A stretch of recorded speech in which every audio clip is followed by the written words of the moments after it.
Room அந்த 30 தொண்ணூறு மாமே மக்காச்சோளம் போல நாங்க ஒட்டி வாடுறோம் இந்த மாநகர கனவு கோட்டை கட்டி வாடுறோம்.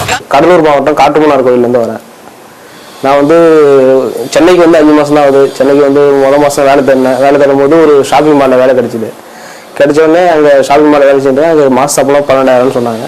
சரி நம்ம வந்துட்டோமே, திரும்பி ஊருக்கு போகணும், இங்கே தங்கி நம்ம வேலை பார்த்துக்கலாம்னு சொல்லிட்டு வேலை பார்த்துட்டு இருக்கேன். சரி வீடு தேடிட்டு இருந்தோம். வீடு தேடும்போது எவ்வளோ வீடுக்கு வாடகை அப்படின்னு கேட்டதுக்கு மாதம் அட்வான்ஸ் 50,000 கொடுங்க, வாடகை 1000 கொடுங்க, 4 பேர் தங்கிங்க அப்படின்னு சொன்னாங்க. என்ன இவ்வளோ அதிகமாக இருக்குன்னு சொல்லிட்டு நம்ம வாங்குறதே 12,000 ரூபா, ஏதாவது வீட்டுக்கு போய் நம்ம காசெல்லாம் கொடுக்குறதுன்னு சொல்லிட்டு நாங்கள் நினச்சிட்டு பேசிட்டு இருந்தோம். அதுக்கப்புறம் சரி நம்ம நடந்து டீ குடிச்சிட்டு சரி வரும்போது மேன்ஷனுக்கு கேட்டு பார்க்கலாம்னு சொல்லிட்டு இந்த மேன்ஷனுக்கு வந்து கேட்டோம்.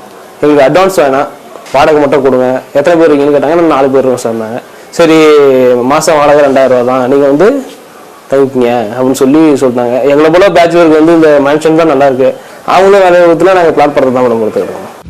இப்படி சென்னையை நோக்கி வேலை தேடி எண்ணற்ற கனவுகளோடு வரும் ஏழை நடுத்தர இளைஞர்களுக்கு தங்குமிட தேவையை பூர்த்தி செய்து வருபவை மேன்ஷன்கள் எனும் தங்கும் விடுதிகள்.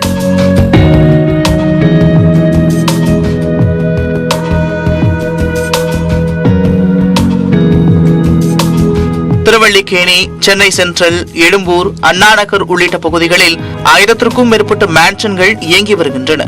1000 ரூபாய்க்கு கூட மாத வாடகையில் இந்த தங்கும் விடுதியில் இடங்கள் கிடைக்கின்றன.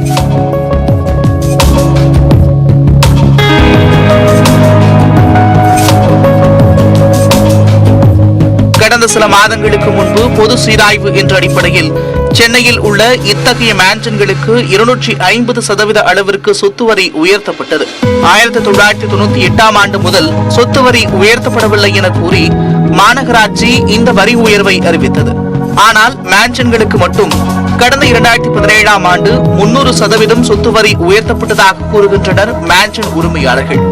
5 ஆண்டுகளில் 2 முறை சொத்து வரி உயர்த்தப்பட்டுள்ளது இந்த தொழிலை நெருக்கடிக்கு உள்ளாக்கியிருப்பதாகவும் தெரிவிக்கின்றனர். எங்களுக்கு வந்து இந்த கொரோனா பெரு காலத்தில் கூட நாங்கள் மூடி வச்சு நாங்கள் மாநகராட்சி வரியை எல்லாம் கரெக்டாக கட்டியிருக்கோம். இருந்த போதிலும் வந்து அதை வந்து எங்களுக்கு வந்து கொஞ்சம் பழைய வரியே நிர்பந்தம் பண்ணியிருந்தாங்கன்னா நல்லா இருக்கும். இதை தவிர்த்து மின் கட்டண உயர்வு, மெட்ரோ குடிநீர் கட்டணம் அதிகரிப்பு உள்ளிட்டவற்றால் செலவினம் பல மடங்கு அதிகரித்து மேன்ஷனை நடத்துவதற்கு திண்டாடி வருவதாகவும் கூறுகின்றனர். கிட்டத்தட்ட திருவள்ளிக்கேணி பகுதியில் ஒரு 250 மேன்ஷனுக்கு மேலே இருக்குது. இதை நம்பி நேரடியாகவும் மறைமுகமாக கிட்டத்தட்ட ஒரு 10,000 மக்கள் வந்து ஊழியர்களும் உரிமையாளர் எல்லாம் சேர்ந்து இதில் பிழைச்சிட்டு இருக்காங்க. உயர்த்தப்பட்ட வரியை எங்களுக்கு மீண்டும் ஒரு 250% உயர்த்துறாரு. அப்போ எல்லா மக்களுக்கு இல்லாத கதையை வந்து எல்லா மக்களுக்கு இல்லாத விஷயத்தில் 300% ஏற்றின வரியை மீண்டும் 250% ஏற்றமாக நாங்கள் 550% வரி வைத்தின காரணம் நாங்கள் ரொம்ப பாதிக்கப்படுறோம். இப்போ 3 பக்கமும் பாதிக்கப்படுறோம். சொத்து வரியும் ஒரு பக்கம், அதன் அடிப்படையில் வந்து மாநகராட்சியினுடைய மெட்ரோ வாட்டர், அதுக்கடுத்து EB, இந்த 3 உயர்த்தப்பட்டதுனால நாங்கள் வந்து மிகுந்த சிரமத்துக்கு ஆளாகிறோம். கொரோனா காலகட்டத்தில் மேன்ஷன்கள் மூடப்பட்டு இத்தொழில் முற்றிலும் முடங்கிய நிலையில் அதிலிருந்து மீண்டு வரும் முன் அடுத்தடுத்த சிக்கல்களால் சுமார் 10% இத்தொழிலை விட்டு வெளியேறியுள்ளனர்.